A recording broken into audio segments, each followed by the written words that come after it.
Pushkar coaching classes के online YouTube channel में आपका स्वागत है। आज हम अध्याय पहला का कल अपन ने देख लिया था मृदा के बारे में। मृदा परिच्छेदिका क्या होती है। अब मृदा के अपन प्रकार देखेंगे।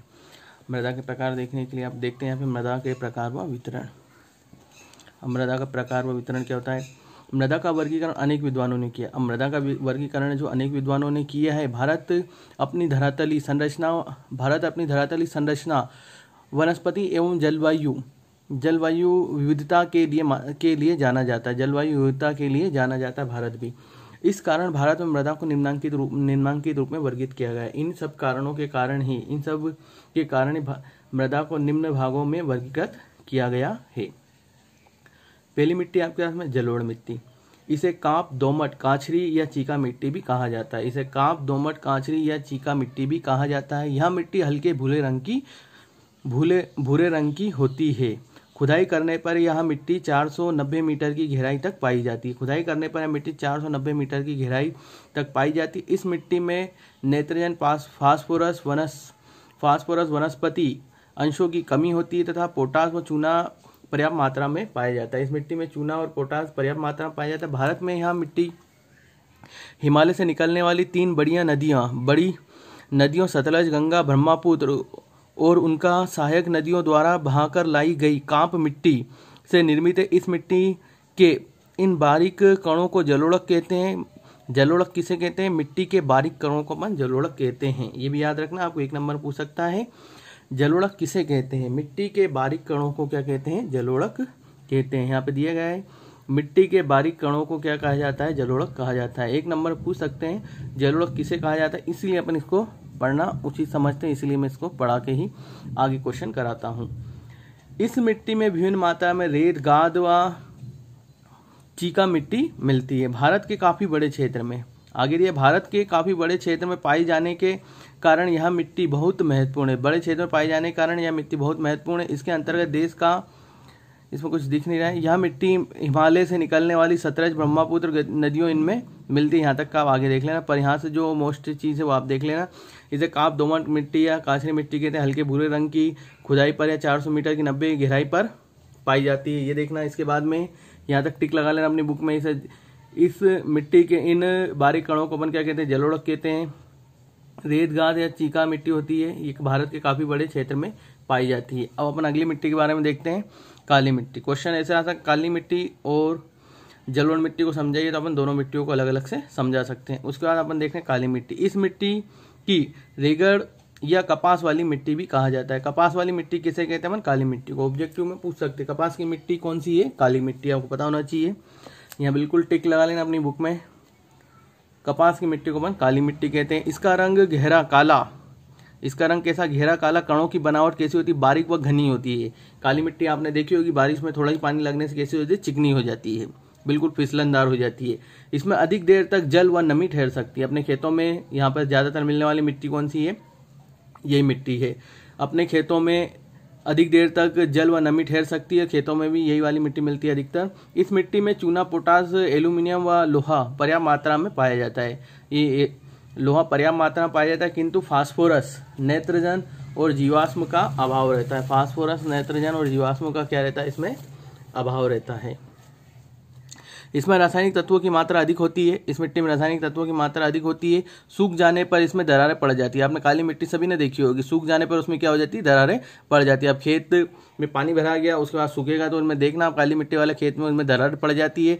इन दरारों से इसके वायु मिश्रण में सहायता मिलती है। वायु के मिश्रण में क्या होती है? इन दरारों से सहायता मिलती है। इसे स्वतः जुताई वाली मिट्टी भी कहा जाता है। आपसे ये भी पूछ सकते हैं स्वतः जुताई वाली मिट्टी किसे कहते हैं? अपन स्वतः जुताई वाली मिट्टी अपन काली मिट्टी कहते हैं। और कपास वाली मिट्टी कौन सी मिट्टी है? आपकी काली मिट्टी। भारत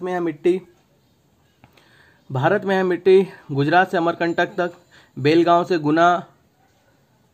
से गुना तक पाई जाती है। यह मिट्टी महाराष्ट्र के विदर्भ, खानदेश, मराठवाड़ा, मध्य प्रदेश में, उड़ीसा में आदि भागों में पाई जाती है। आगे का आपको देखना है। उसके बाद देखें, यह मिट्टी कपास, दालें आदि के लिए अधिक उपयोग होती है। सबसे ज्यादा तो आपको कपास के लिए याद रखना है। उसके बाद में जुताई वाली मिट्टी किसे कहते हैं अपन? ये भी आप इसमें बता देना। रेगड़ या कपास वाली मिट्टी कहते हैं। इसका रंग कैसा होता है? काला व कणों की बनावट बारीक व घनी होती है। इन चीजों पर आप टिक लगा लेना। उसके बाद अपन देखते हैं लाल मिट्टी। यह मिट्टी शुष्क व जलवायु में प्राचीन रवेदार परिवर्तित चट्टानों के टूट फूट से बनती है। ये शुष्क रवेदार तर जलवायु में प्राचीन रवेदार और परिवर्तित चट्टानों के चट्टानों के टूटने फूटने से मिट्टी कौन सी बनती है? लाल मिट्टी बनती है। ताप्ती नदी घाटी में पहाड़ियों के ढालों पर लगातार अधिक गर्मी पड़ने से चट्टानों के टूटने पर उसमें मिला हुआ लोहा मिट्टी में फैल जाता है, जिससे इसका रंग कैसा हो जाता है? लाल हो जाता है। कहीं कहीं पर इनका रंग भूरा, चॉकलेटी और पीला काला भी होता है। कहीं पर इनका रंग कैसा होता है? भूरा, चॉकलेटी, पीला काला भी होता है। अनेक प्रकार की चट्टानों से बनी होती है। किससे बनी होती है? अनेक प्रकार की चट्टानों से बनी होने के कारण यहाँ गहराई, उर्वर शक्ति में भिन्नता पाई जाती है। यह मिट्टी अत्यंत रंध्रयुक्त होती है। याद रखना, ये मिट्टी कैसी होती है? अत्यंत रंध्रयुक्त होती है। यह अत्यंत बारीक व गहरी होने पर ही उपजाऊ होती है। बारीक व गहरी होने पर ही कैसी होती है? उपजाऊ होती है। इस मिट्टी में लोहा, एल्यूमिनियम, चूना अधिक होता है। उसके बाद में आप देखना, आगे चलते अपन। इस मिट्टी में बाजरा की फसल सबसे अच्छी होती है। कौन सी मिट्टी में होती है बाजरा की फसल? आपको याद रखनी है। बाजरा सबसे ज्यादा किसमें होता है? आपका लाल मिट्टी में होता है, ये आपको याद रखना है। उसके बाद में किंतु गहरे लाल रंग की मिट्टी कपास, गेहूं, दालें और मोटे अनाज के लिए भी उपयुक्त है। पर बाजरा की सबसे ज्यादा होती है किस मिट्टी में होती है? बाजरा की सबसे अच्छी फसल ये लाल मिट्टी में होती है। काली मिट्टी के मैंने आपको बता दिया कपास के लिए। अब अपन देख रहे हैं लेटराइट मिट्टी। इस मिट्टी के निर्माण का ऐसे भागों से हुआ है जहाँ शुष्क व तर मौसम बारी बारी से होता है। शुष्क व तर मौसम, शुष्क मतलब नमी वाला मौसम बारी बारी से आता रहता है। उसके बाद में यह मिट्टी लेटराइट चट्टानों की टूट फूट से बनती है। यह मिट्टी चौरस उच्च भूमियों पर मिलती है। मिट्टी का मिलती है? चौरस उच्च भूमियों पर मिलती है। इस मिट्टी में चूना, फास्फोरस और पोटास कम मिलता है, किंतु वनस्पति का अंश पर्याप्त होता है। वनस्पति का अंश कैसा होता है? पर्याप्त होता है। मिट्टी 3 प्रकार की होती है: गहरी लाल लेटराइट मिट्टी, सफेद लेटराइट मिट्टी, गहरी जल वाली लेटराइट मिट्टी। उसके बाद में आप देखो, इसमें यह मिट्टी चावल, गेहूं, कपास, मोटे अनाज, सिनकोना, चाय, कहवा फसलों के लिए उपयुक्त होती है। आगे की मिट्टियां और भी दे रखी है जो मोस्टली आपको मैंने 4 मिट्टियों के बारे में बता दिया है। अब आप किताब अपनी घर पे देखकर पहले चैप्टर में पेज नंबर 5 पे आप मरुस्थली मिट्टी के बारे में जानना, वहां से मरुस्थली मिट्टी के बारे में पढ़ना है आपको। उसके बाद में आपको पर्वतीय मिट्टी पढ़ना है। ये मिट्टी आप उसमें से पढ़ लेना किताब में से। और आगे देखते हैं अपन थोड़ा सा। अब मैं आपको बता रहा हूं, आगे अपन इसके क्वेश्चन देखते हैं। देखो, पहला क्वेश्चन वही था इसलिए मैंने इसको पढ़ाया था आपको। लाल मिट्टी और लेटराइट मिट्टी में क्या लिखना है अपन को? अंतर लिखना है। लाल मिट्टी और लेटराइट मिट्टी में क्या अंतर है? अब देखो, सबसे पहले यह मिट्टी शुष्क व तर जलवायु में प्राचीन रवेदार और परिवर्तित चट्टानों के टूट फूट से बनती है। आपसे पूछ सकते हैं ये मिट्टी कैसे बनती है, आपको बताना है। शुष्क व तर जलवायु में प्राचीन रवेदार और परिवर्तित चट्टानों के टूट फूट से बनती है। ताप्ती नदी घाटी पहाड़ियों के ढालों पर लगातार अधिक गर्मी पड़ने से चट्टानों के टूटने फूटने पर उसमें मिला हुआ लोहा मिट्टी में फैल जाता है, जिससे इसका रंग कैसा हो जाता है? लाल हो जाता है। इसलिए अपन इसे कौन सी मिट्टी कहते हैं? लाल मिट्टी कहते हैं। इसका रंग किसके कारण लाल होता है? चट्टानों के टूटने फूटने के कारण, और अधिक गर्मी पड़ती है वहां पर पहाड़ी ढालों पर। उसके बाद में कहीं कहीं पर रंग भूरा, चॉकलेटी, पीला और काला भी होता है। कहीं कहीं पर रंग इसका कैसा आता है? भूरा, चॉकलेटी, काला और पीला भी होता है। उसके बाद में यह मिट्टी अत्यंत रंध्रयुक्त है। अत्यंत कैसी? रंध्रयुक्त है। यह अत्यंत बारीक गहरी होने पर भी उपजाऊ होती है। अत्यंत बारीक गहरी होने पर भी कैसी होती है? उपजाऊ होती है। इस मिट्टी में लोहा, एल्यूमिनियम, चूना अधिक होता है। इस मिट्टी में बाजरे की फसल सबसे अच्छी होती है।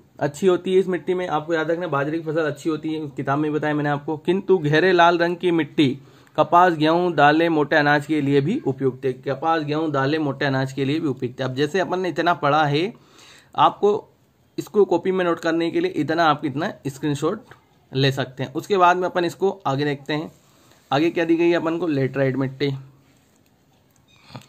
इस मिट्टी में लेटराइट मिट्टी में देख रहे हैं, इस मिट्टी का निर्माण ऐसे भाग से हुआ है जहां पर शुष्क व तर मौसम बारी बारी से आता है। शुष्क मतलब नमी वाला मौसम बारी बारी से आता रहता है। यह मिट्टी लेटराइट चट्टानों के टूटने फूटने से बनती है। लाल मिट्टी पहाड़ी ढालों से बताई थी मैंने आपको। ये मिट्टी लेटराइट चट्टानों के टूटने फूटने से बनती है। यह मिट्टी में चौरस उच्च भूमियों पर मिलती है। मिट्टी का मिलती है? चौरस की उच्च भूमियों पर मिलती है। इस मिट्टी में चूना, फास्फोरस और पोटास कैसा रहता है? कम मिलता है। उसमें कैसा होता है? अधिक होता है। गहरी लेटराइट मिट्टी लोहा ऑक्साइड और पोटाश की मात्रा अधिक होती है। यह 3 प्रकार की होती है: गहरी लाल, सफेद और गहरी जल वाली लेटराइट मिट्टी। यह मिट्टी चावल, कपास, गेहूं, दालें, चावल, कपास, गेहूं, दालें। यह मिट्टी चावल, कपास, गेहूं, दालें, चाय, कहवा आदि फसलों के लिए कैसी होती है? उपयुक्त होती है। यह आपका एक क्वेश्चन हो गया है, मोस्ट क्वेश्चन है, आपको अच्छे से इसे करना है, सभी को अच्छे से, बिल्कुल इसे आईएमपी क्वेश्चन है, इसको अच्छे से आपको करना है। उसके बाद में अपन अगला क्वेश्चन देखते हैं। जल संरक्षण के अपन को यह बताने हैं, प्रमुख उपाय बताने हैं। जल संरक्षण के प्रमुख उपाय अपन को इसमें बताने हैं। अब देखें जल संरक्षण के प्रमुख उपाय क्या है। जल संसाधनों की आपूर्ति, तेजी से बढ़ती हुई मांग, इनकी असमान उपलब्धता। अब देखो जल संसाधनों की आपूर्ति और तेजी से इनकी मांग बढ़ती जा रही है। जल संसाधन की क्या हो रही है? तेजी से इसकी मांग भी कैसी होती जा रही है? बढ़ती जा रही है। मांग का बढ़ना, आप समझ सकते हैं किसी वस्तु की मांग बढ़ रही है तो उसकी फिर अपन को खपत कैसी होगी? कम मिलने लगेगी। मांग बढ़ती जा रही पर वस्तु का इतना उत्पादन नहीं हो पा रहा है। उसके बाद में इसकी असमान उपलब्धता के कारण इनका संरक्षण आवश्यक है। इनकी असमान उपलब्धता, कहीं पे बारिश हो रही है, कहीं पे जल मिल रहा है, कहीं पे पानी नहीं मिल रहा है, कहीं पे अधिक बारिश हो जाती है, कहीं पे बारिश नहीं होती, इसलिए इनका संरक्षण करना क्या हो गया? आवश्यक हो गया। इसके लिए निम्नलिखित 3 कदम उठाए गए हैं। वर्षा जल संग्रहण और उसके अफवाह को रोकना। वर्षा का जल को अपन को संग्रहण करना मतलब उसको इकट्ठा करके रखना और उसके अफवाह को रोकना। छोटे बड़े सभी नदी संग्रहण क्षेत्रों का वैज्ञानिक प्रबंधन करना। नदी क्षेत्रों का संग्रहण का वैज्ञानिक प्रबंधन भी करना और जल को प्रदूषण से बचाना। जल को दूषित होने से, प्रदूषित होने से भी इसे बचाना चाहिए। इसका स्क्रीनशॉट ले लीजिए। 3 बातें आपको अच्छे से याद रखनी है, जल्दी से स्क्रीनशॉट लें। 3 बातें मैं आपको एक बार और रिवाइज करा देता हूं।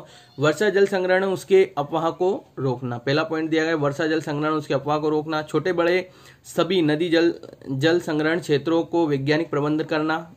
सबका वैज्ञानिक प्रबंध करना। वैज्ञानिक प्रबंध मतलब आप समझ सकते हैं डैम वेम बनाकर पानी को भी रोका जा सकता है। उसके बाद में जल को प्रदूषण से बचाना। जल को प्रदूषण से बचाना चाहिए। अब आपका और अच्छा मोस्ट क्वेश्चन आ रहा है एक और।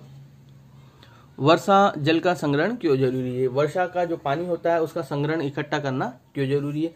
वर्षा संग्रहण विभिन्न उपयोगों के लिए। वर्षा का जो संग्रहण होता है विभिन्न उपयोगों के लिए। वर्षा का जो पानी होता है विभिन्न, ये भी आईएमपी क्वेश्चन है, विभिन्न उपयोगों के लिए वर्षा जल रोकना व एकत्र करने की विधि है। वर्षा के जल को रोकना व एकत्र करने की विधि। इसका उपयोग भूजल भंडार को भरने के लिए किया जाता है। इसका उपयोग अपन भूजल मतलब पृथ्वी के अंदर जो धरती के अंदर का जल है उसको भंडार को भरने के लिए किया जाता है। जरूरी है कि गांवों में, कस्बों, नगरों में छोटे बड़े जलाशय, नगरों में छोटे बड़े तालाब बनाकर वर्षा का जल संग्रहण किया जाता है। छोटे बड़े तालाब बनाकर वर्षा के जल को किया जाता है, संग्रहण किया जाता है। नगरों, महानगरों के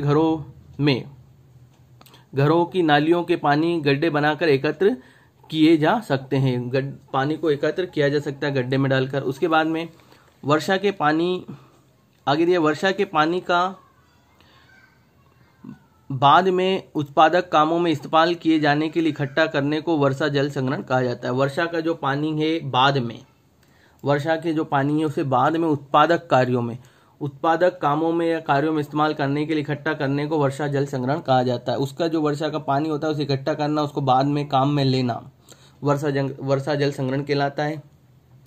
आपकी छत पर गिर रहे बारिश के पानी को असामान्य तरीके से इकट्ठा कर सकते हैं। असामान्य तरीके से अपन क्या कर सकते हैं? उसे असामान्य तरीके से इकट्ठा कर उसे शुद्ध बनाने का काम वर्षा जल संग्रहण कहलाता है। उस पानी को फिर क्या बनाया जाता है? शुद्ध बनाया जाता है। उसको ये अपन क्या कहते हैं? वर्षा जल का संग्रहण कहा जाता है। या बच्चे से स्क्रीनशॉट ले लें, आईएमपी क्वेश्चन है आपका। उसके बाद में आपको वीडियो अच्छा लगा तो लाइक करें, सब्सक्राइब करें और अपने दोस्तों के साथ शेयर करें। धन्यवाद।